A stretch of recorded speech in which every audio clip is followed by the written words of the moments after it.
Now, I want to share a story with you, and this is actually an article that I wrote over the weekend called All Wars Are Bankers' Wars. And I went in, I did a lot of research. It's posted to the front page of whatreallyhappened.com. I understand it's already gone viral. It's being reposted around the web. But I wanted to basically tell it to you here on the radio show. And it's a very long story. We're probably going to take the rest of the hour to do it.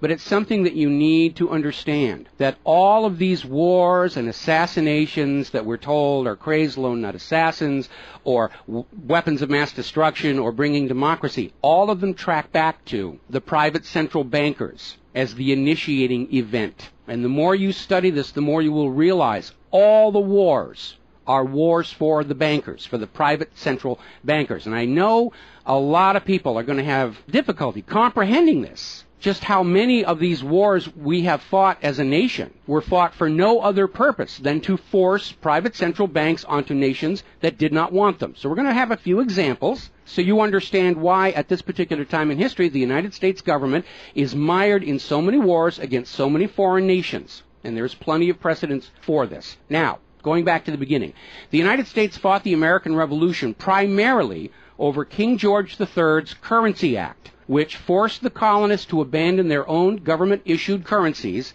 and conduct business only using printed banknotes borrowed at interest from the Bank of England. If you go back to the writings of Ben Franklin, direct quote, the refusal of King George III to allow the colonies to operate an honest money system which freed the ordinary man from the clutches of the money manipulators was probably the prime cause of the revolution. That's Ben Franklin. Now, our public schools don't teach that because you're not supposed to know that the bankers were really behind the American Revolution. After the Revolution, the United States adopted a revolutionary, radically different economic system in which the government issued its own value-based currency so that private banks couldn't skim the wealth of the people through interest-bearing banknotes.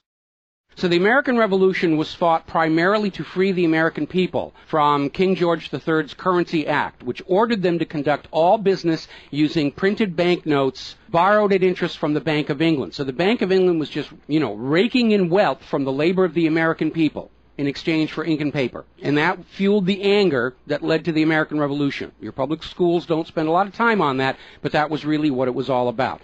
So the revolution was over, the United States was born, but the private bankers are nothing if not dedicated to their schemes to acquire other people's wealth, and they knew full well how easy it is to corrupt a nation's leaders. Now, just 1 year after Mayer Amschel Rothschild had uttered his infamous, "Let me issue and control the nation's money, and I care not who makes the laws," private bankers succeeded in setting up a new private central bank called the First Bank of the United States, largely through the efforts of the Rothschilds' chief supporter in the United States, Alexander Hamilton. Now, this First Bank of the United States was founded in 1791, and by the end of its 20-year charter, the First Bank of the United States had almost ruined the nation's economy while enriching the bank's owners.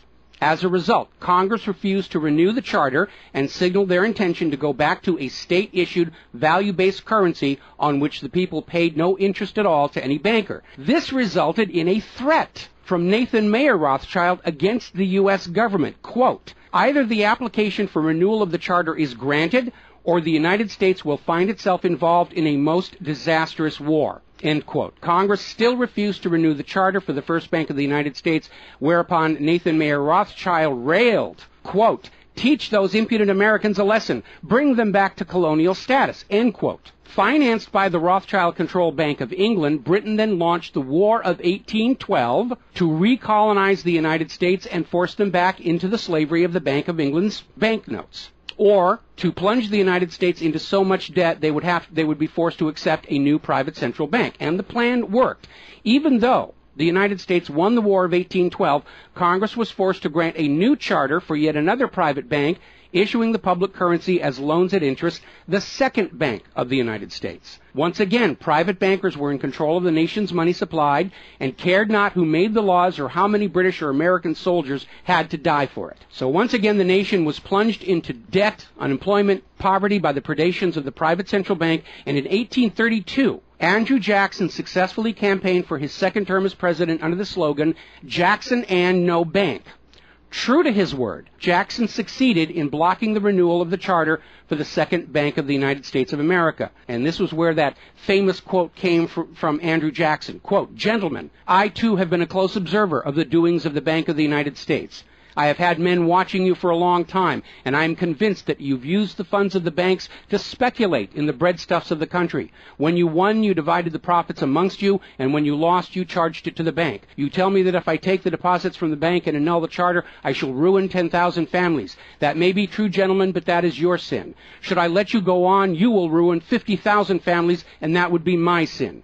You are a den of vipers and thieves. I've determined to rout you out, and by the eternal God, I will rout you out. End quote. Andrew Jackson. Shortly after the charter for the Second Bank of the United States expired, there was an assassination attempt on Andrew Jackson, and it failed when both pistols used by the assassin, Richard Lawrence, failed to fire. Later on, Lawrence explained the motive for the assassination by saying that with President Jackson dead, money would be more plenty. So it was an assassination motivated by the interests of the bankers.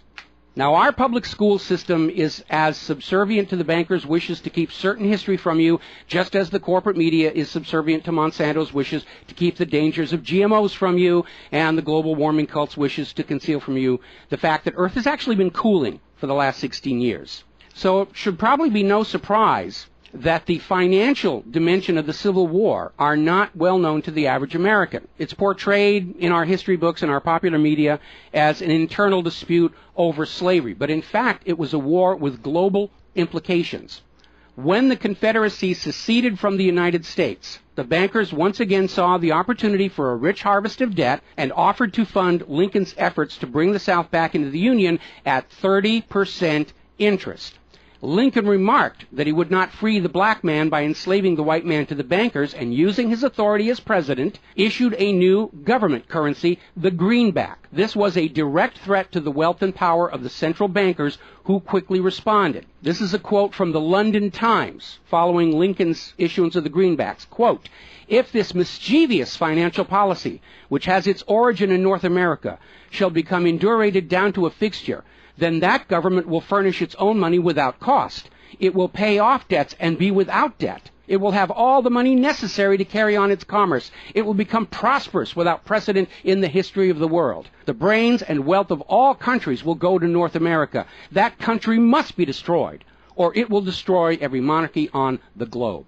So, goaded by the private bankers, much of Europe supported the Confederacy against the Union, with the expectation that victory over Lincoln would mean the end of the greenback. France and Britain seriously considered an outright invasion on the United States in support of the Confederacy, but they were held at bay by Russia. A little bit of history most Americans don't understand. Russia came to the aid of Lincoln's Union during this crisis. Now, at that time, Russia had just ended their serfdom system, and they had a state central bank similar to the system the United States had been founded on. Now, free of European intervention, the Union won the war, and Lincoln announced his intention to go on issuing the greenbacks. Following Lincoln's assassination, the greenbacks were pulled from circulation, and the American people forced to go back to an economy based on banknotes borrowed at interest from the private bankers.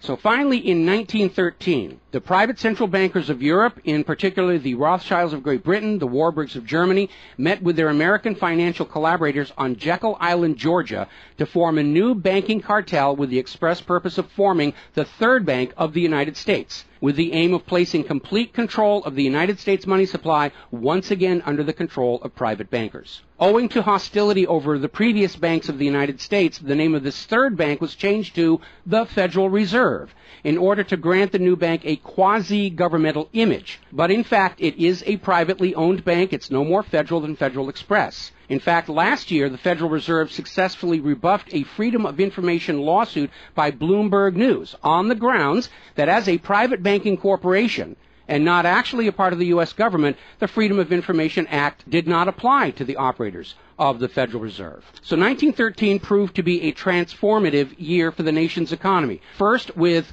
Congress' passage of the 16th Income Tax Amendment and the false claim it had been ratified. Here's another direct quote. "I think if you were to go back and try and find and review the ratification for the 16th Amendment, which was the internal revenue, the income tax, I think if you went back and examined that carefully, you would find that a sufficient number of states never ratified that amendment," end quote. That's U.S. District Court Judge James C. Fox in Sullivan versus United States, 2003. Later that same year, 1913, and apparently unwilling to risk another questionable amendment, Congress passed the Federal Reserve Act over the Christmas holiday in 1913, while members of Congress opposed to the measure were at home. This was a very underhanded deal, as the Constitution explicitly vests Congress with the authority to issue the public currency, does not authorize its delegation, and thus would have required a new amendment to transfer that authority to a private bank. But pass it, Congress did, and President Woodrow Wilson signed it as he promised the bankers he would in exchange for generous campaign contributions. Now, President Wilson later regretted that decision. You've probably heard this quote before, but you're going to get it again. Quote, "I am a most unhappy man. I have unwittingly ruined my country. A great industrial nation is now controlled by its system of credit. We are no longer a government by free opinion, no longer a government by conviction and the vote of the majority, but a government by the opinion and duress of a small group of dominant men." That was Woodrow Wilson writing in 1919.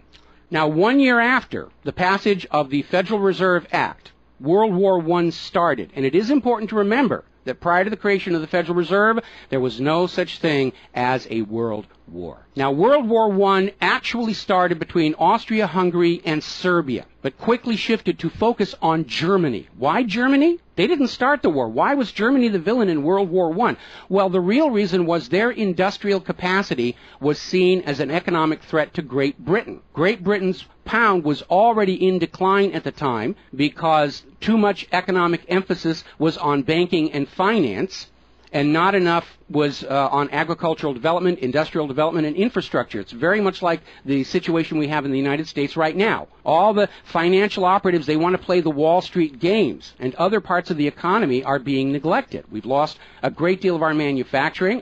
We're not the agricultural exporter we used to be because everybody's over there at Wall Street playing in that giant open-air casino. Now, pre-war Germany did have a private central bank, but it was under strict control by the German government to keep inflation at reasonable levels and to make sure that all of the German economy was being properly funded, just like Putin did with their central bank about a month ago.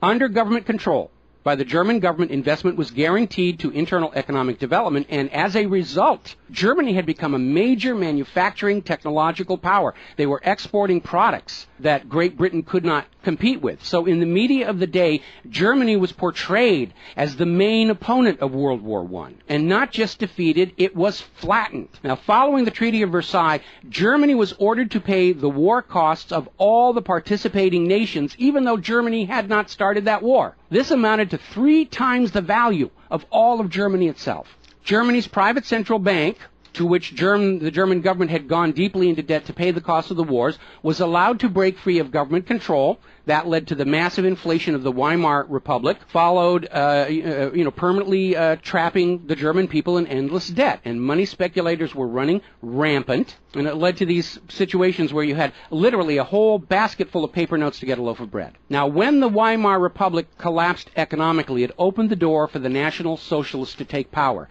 Their first financial move was to issue their own state currency, which was not borrowed from private central banks. It was based on a unit of value, not a unit of debt. Freed from having to pay interest on the money in circulation, Germany blossomed and quickly began to rebuild its industry. It was an amazing transformation to see. The media called it the German miracle. Time magazine lionized Hitler for the amazing improvement of life for the German people and the explosion of German industry, and they even named him Time magazine's Man of the Year in 1938. And then once again, Germany's prosperity and freedom from a private central bank loaning the public currency at interest became a threat to other nations and other powers. I have a couple of quotes here from Winston Churchill that tells you what was really going through the minds of Europe in the years leading up to World War II. Quote, "Should Germany merchandise again," which means do business, "should Germany merchandise again in the next 50 years, we have led this war, World War I, in vain." That was Winston Churchill writing in the Times in 1919. Another quote,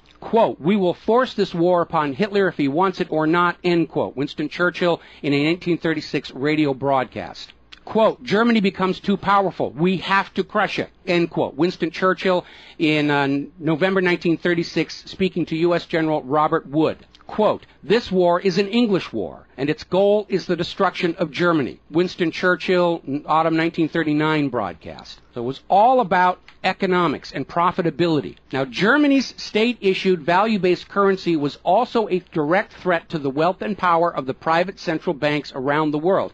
And as early as 1933, they started to organize a global boycott against Germany to strangle this upstart ruler who thought he could run his nation without a private central bank. Now, as had been the case in World War I, Great Britain and other nations threatened by Germany's economic power looked for an excuse to go to war. And as public anger in Germany grew over the boycott, Hitler foolishly gave them that excuse. Years later, in a spirit of candor, the real reasons for the war were made clear. Quote, "The war wasn't only about abolishing fascism, but to conquer sales markets.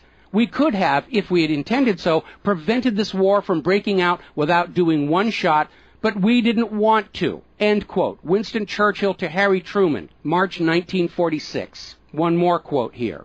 Quote, "Germany's unforgivable crime before World War II was its attempt to loosen its economy out of the world trade system and to build up an independent exchange system from which the world finance couldn't profit anymore. We butchered the wrong pig." End quote. Winston Churchill writing in his book, The Second World War.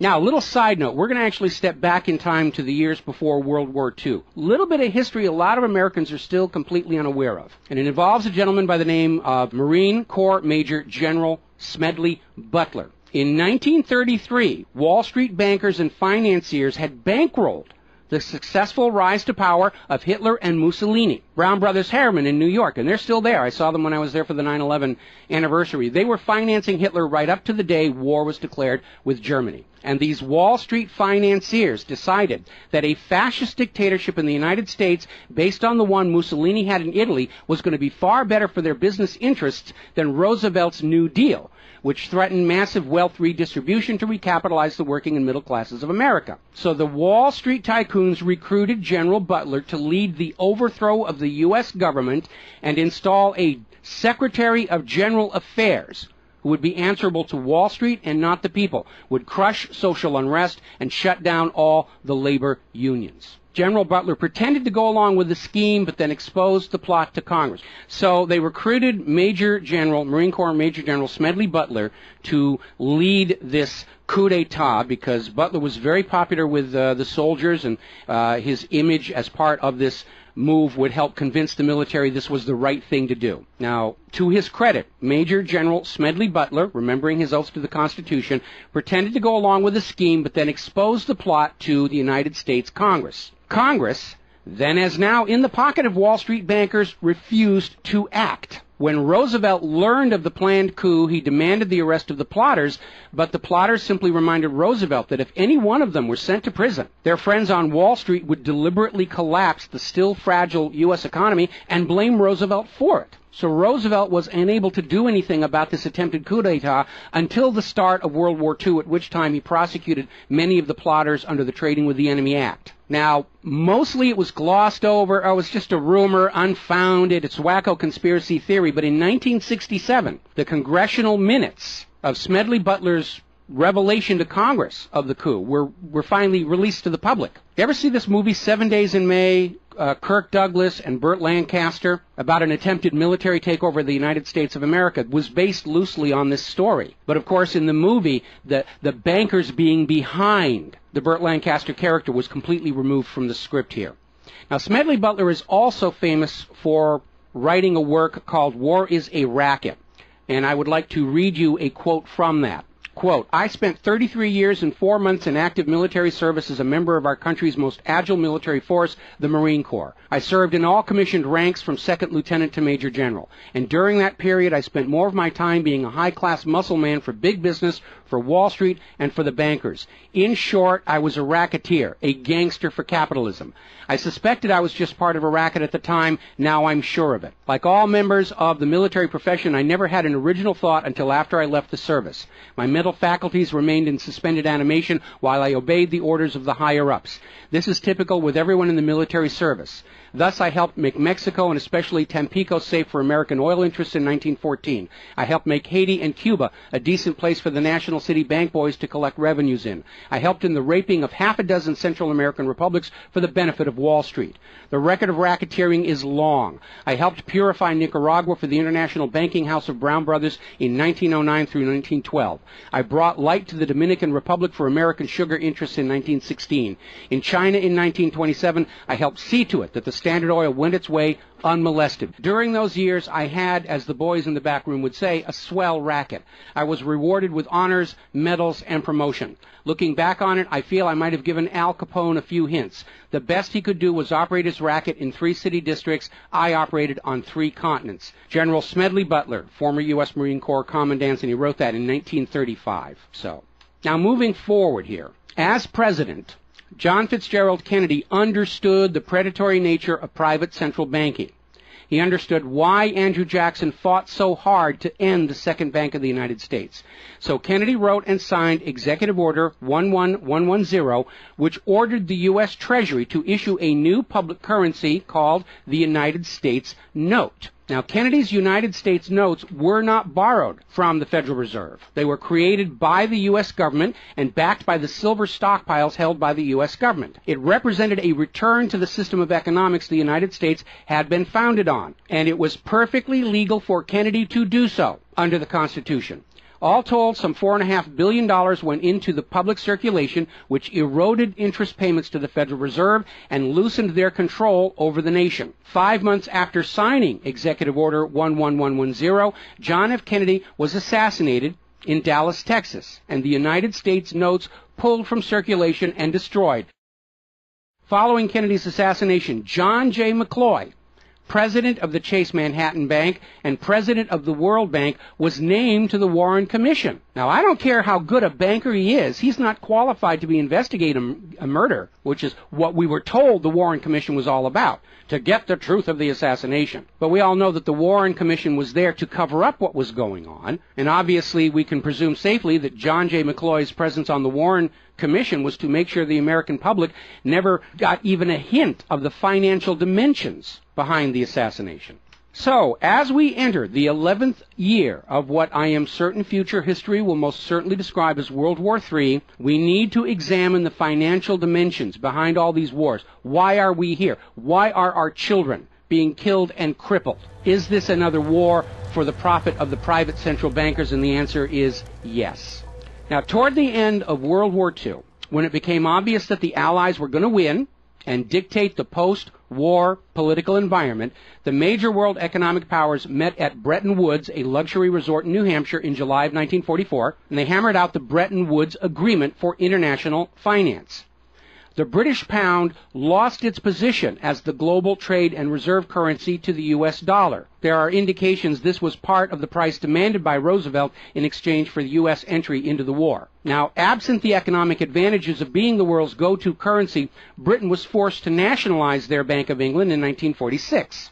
The Bretton Woods Agreement, ratified in 1945, in addition to making the dollar the global reserve and trade currency, obligated the signatory nations to tie their currencies to the dollar. The nations that ratified Bretton Woods did so on 2 conditions. The first was that the Federal Reserve would refrain from overprinting the dollar, basically as a means to loot real products and produce from other nations in exchange for ink and paper. It basically was an imperial tax imposed by the U.S. economic system on the rest of the world. That assurance of no overprinting was supposedly backed up by the second requirement, which was that the U.S. dollar would always be convertible back to gold by the U.S. government at $35 an ounce. Now, of course, the Federal Reserve, being a private bank and not answerable to the U.S. government, did in fact start overprinting paper dollars, which were sent to other nations around the world, and under Bretton Woods, they had to send back products and produce and raw materials at full value. And much of the perceived American prosperity of the 1950s and 60s was the result of these foreign nations having to send real raw materials, goods, produce, back to the United States in exchange for these little pieces of paper with ink all over them, because they were forced to accept these paper notes as being worth $35 per ounce of gold. Then in 1970, France started looking at this huge pile of printed paper notes sitting in their bank vaults. for which real French products like wine and cheese had been traded, and it notified the United States government that they would exercise their option under Bretton Woods to return all those paper notes for gold at the agreed-upon $35 per ounce exchange rate. The problem was the United States had nowhere near the gold to redeem all those paper notes. So on August 15, 1971, Richard Nixon temporarily, nudge, nudge, wink, wink, say no more, suspended gold convertibility of the U.S. Federal Reserve notes. This Nixon shock, as it was termed at the time, effectively ended Bretton Woods, and many global currencies started to delink from the U.S. dollar. And it created another problem because the United States had been collateralizing their loans, money borrowed from other governments and foreign investors, with the American nation's gold reserves. And with the awareness that there wasn't enough gold to redeem all the Federal Reserve notes, lenders to the U.S. were starting to wonder, did the U.S. government have enough gold to collateralize their outstanding debts? Foreign nations began to get very nervous about the loans to the United States, and they were understandably reluctant to loan any additional money without some form of collateral. So what Richard Nixon did is he founded the environmental movement with the EPA and its various programs like wilderness zones and roadless areas and heritage rivers, wetlands, and all these other little different programs which all took vast areas of public lands and made them off limits to the American people, who are technically the owner of all those lands. But Nixon had no concern for the environment, and the real purpose of this land grab, under the guise of the environment, was to pledge those pristine lands and their vast mineral resources as collateral on the outstanding national debt. The multitude of all these different programs was simply to conceal the scale of the land grab and collateralization of the American people's heritage. And it actually today covers almost 25% of the entire nation, is now locked up by these EPA programs and pledged as collateral on government borrowing.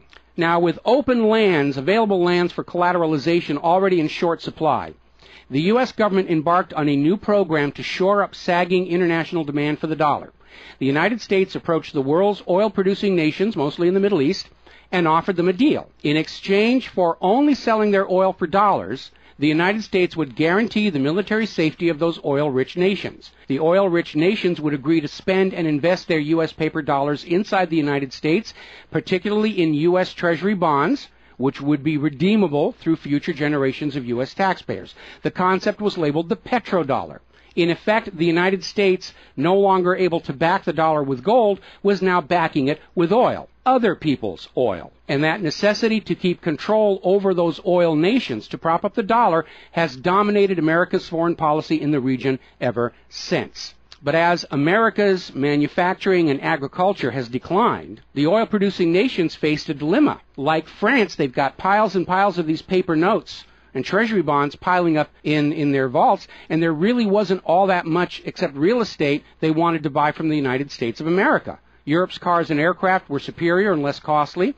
In more recent times, America's experiment with GMO food crops has led a lot of nations to simply avoid buying U.S. agricultural exports. Israel's constant belligerence against its neighbors has caused the oil-producing nations to wonder if the U.S. could actually keep their end of the petrodollar arrangement. So oil-producing nations started to talk of selling their oil for whatever currency the purchasers wanted to pay. Iraq, already somewhat hostile to the United States following Desert Storm, demanded the right to sell their oil for euros in 2000. In 2002, the United Nations agreed that Iraq had a right to sell their oil for euros under the Oil for Food program. 1 year later, 2003, the United States reinvaded Iraq, lynched Saddam Hussein, and placed Iraq's oil back on the world market, only available for U.S. dollars. Now, the clear U.S. policy shift following 9/11, away from at least attempting to appear to be an impartial broker of peace in the Mideast to one of unquestioned support for Israel's aggressions, only further eroded confidence in the petrodollar deal, and even more oil-producing nations started openly talking of trading their oil for other global currencies. So over in Libya, Muammar Gaddafi had instituted a state central bank and a value-based trade currency, the gold dinar. Gaddafi then announced that Libya's oil was for sale, but only for the gold dinar. Other African nations, seeing the rise of the gold dinar and the euro, even as the U.S. dollar continued its inflation-driven decline, flocked to the new Libyan currency for trade. This move had the potential to seriously undermine the global hegemony of the dollar. French President Nicolas Sarkozy reportedly went so far as to call Libya a threat to the financial security of the world. So the United States invaded Libya under the guise of supporting a popular rebellion. They brutally murdered Gaddafi, apparently because the object lesson of Saddam's lynching had not been enough of a message, imposed a private central bank, and returned Libya's oil output to dollars only. The gold that was supposed to be made into the gold dinars, as of the last report I could find, unaccounted for. Now, according to General Wesley Clark, the master plan for the dollarification of the world's oil nations included 7 targets: Iraq, Syria, Lebanon, Libya, Somalia, Sudan, and Iran. Venezuela, which has started selling their oil to China for the yuan, seems to be a late addition. What is notable about those original 7 nations targeted by the U.S. is that none of them are members of the Bank of International Settlements. This is the private central banker's private central bank located in Switzerland. That meant that those 7 targeted nations were deciding for themselves how to run their nation's economies rather than submitting to the international private central bankers. Now, of course, the bankers' gun sights are on Iran, which dares to have a government central bank and sell their oil for whatever currency they choose. The war agenda for Iran is, as always, to force Iran's oil to be sold only for dollars and to force them to accept a privately owned central bank. Now, you have been raised by a public school system and a media that constantly assures you that the reasons for all these wars and assassinations are many and varied. We're bringing democracy to the conquered lands. We hear that a lot when actually the U.S. hasn't. The usual result of a U.S. overthrow is the imposition of a pro-business, pro-Wall Street, pro-U.S. dictatorship. Good example, the 1953 CIA overthrow of Iran's democratically elected government of Mohammad Mossadegh and the imposition of the Shah. Or the 1973 CIA overthrow of Chile's elected government of President Salvador Allende and the imposition of the dictator Augusto Pinochet. Another one of the excuses we'll get is we have to save the people from a cruel oppressor. That's the one they're using in Syria right now. Revenge for 9/11. That was a big one going into Iraq. And then later on, President Bush was caught on video saying, no, Iraq had nothing to do with 9/11. And behind all of them, that tired, worn-out, catch-all excuse for invasion, weapons of mass destruction. Assassinations are always passed off as crazed lone nuts to obscure the real agenda. And the real agenda of the bankers is very simple. It is enslavement of the people by creation of a false sense of obligation. Now, that obligation is false because the private central banking system by design creates more debt than money with which to pay the debt. There is no way out the way it's set up. It's impossible to escape as long as you're playing by their rules. And you need to understand, private central banking is not science. It is a religion. It's a set of arbitrary rules created to benefit the priesthood, meaning the bankers, and it is supported only because people believe this is the way it's supposed to be.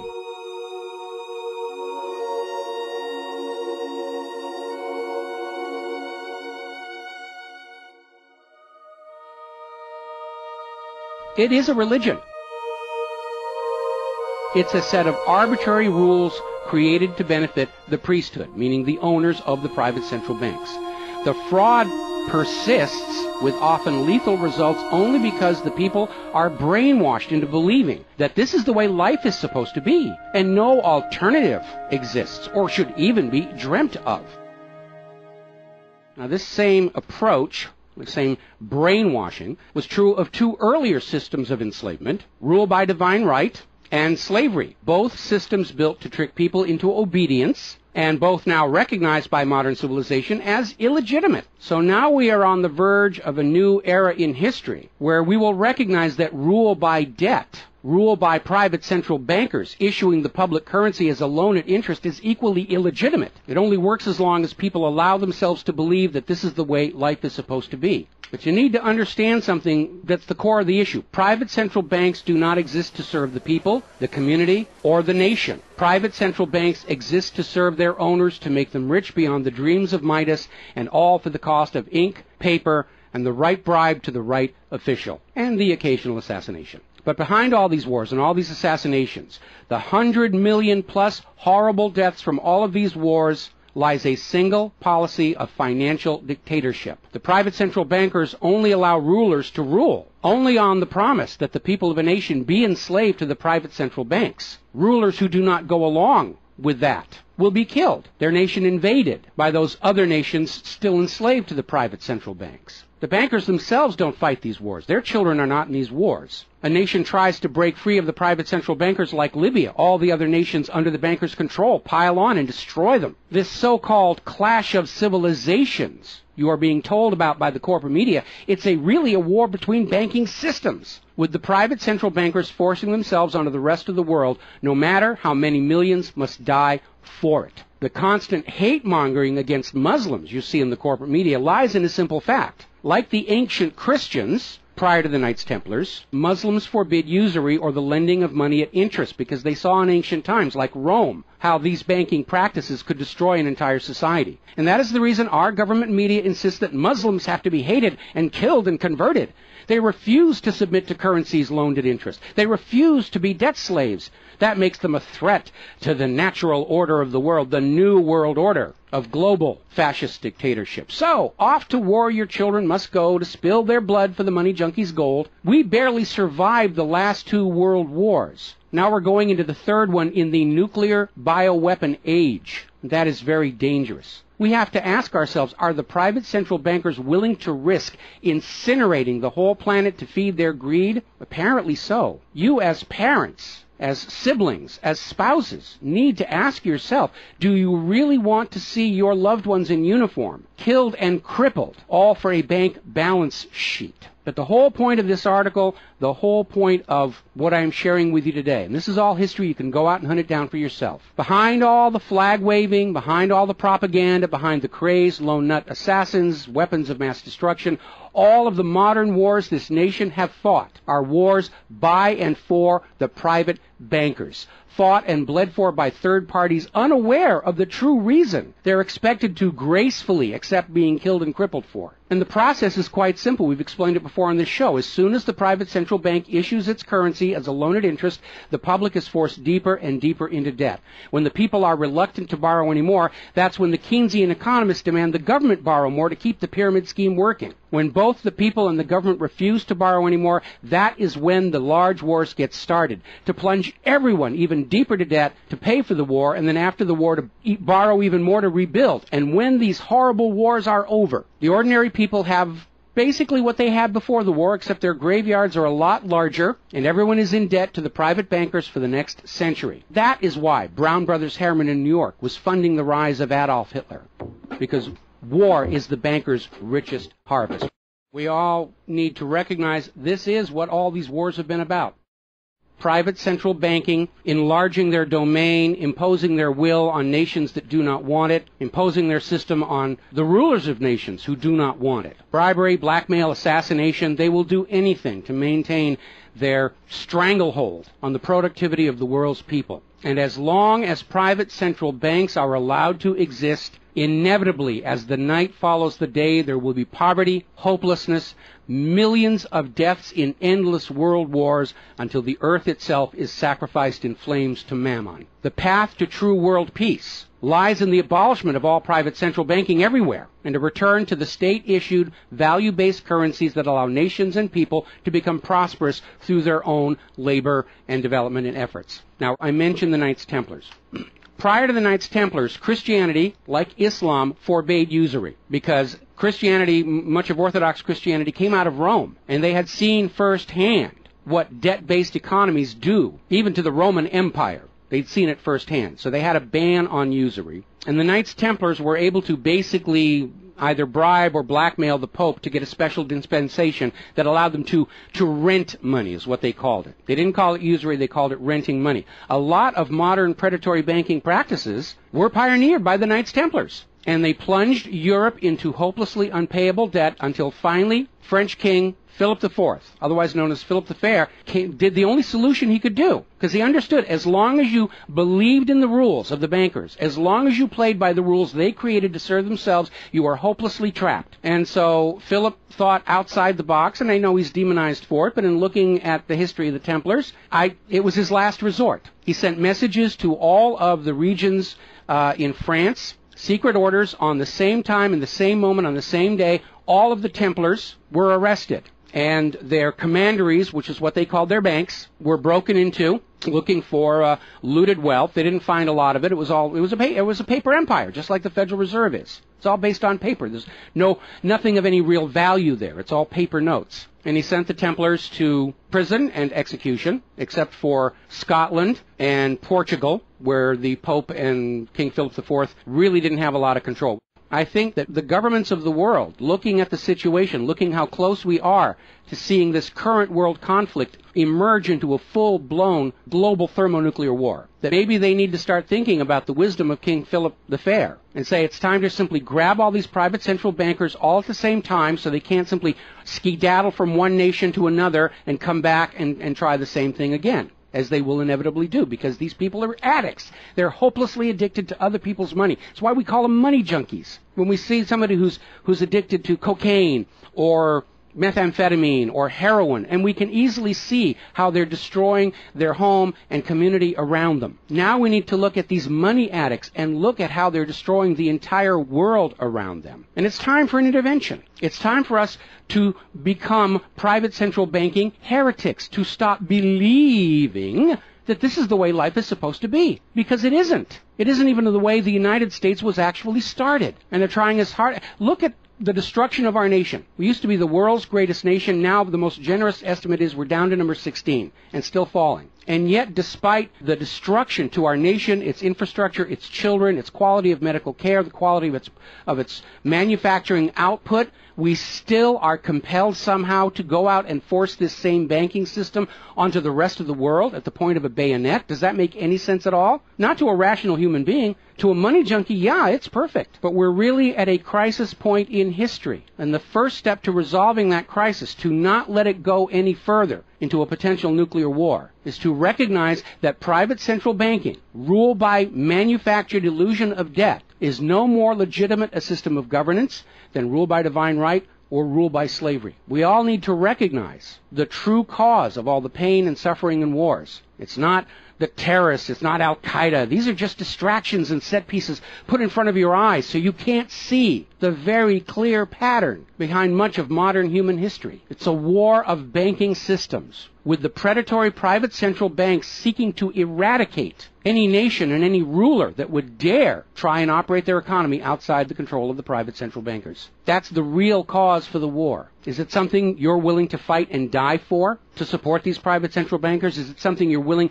to let your sons and daughters and brothers and sisters be blown to bloody bits for, so the money junkies can have their latest fix, just a little tiny bit more gold or a little larger number on the bottom of that brokerage statement, so they can have today's thrill, their fix of money that is bought with the blood of your children? I don't think so. But the time has come to point out what really is the cause of all causes behind all the wars and suffering that our planet is having to endure and our people are having to endure. The common enemy of all humankind are private central banks issuing the public currency as a loan at interest. And as history will show, they will do anything, up to and including global wars, to keep their lock on yours and your children's future economic well-being and productivity. We're not a free society. Media will tell us that we're free, but we're not free. We are slaves. Our slave chains are made of paper, and that paper is the Federal Reserve note. Too few of our leaders have tried to stand up to this system of enslavement, usually with lethal results. But if all the people of the world at the same time stand up and say no more private central banks, it will come crashing down, just as slavery did, just as rule by divine right did, and then we'll be embarking on a new era in human history, where the emphasis on social development is on the people and not on the money junkies.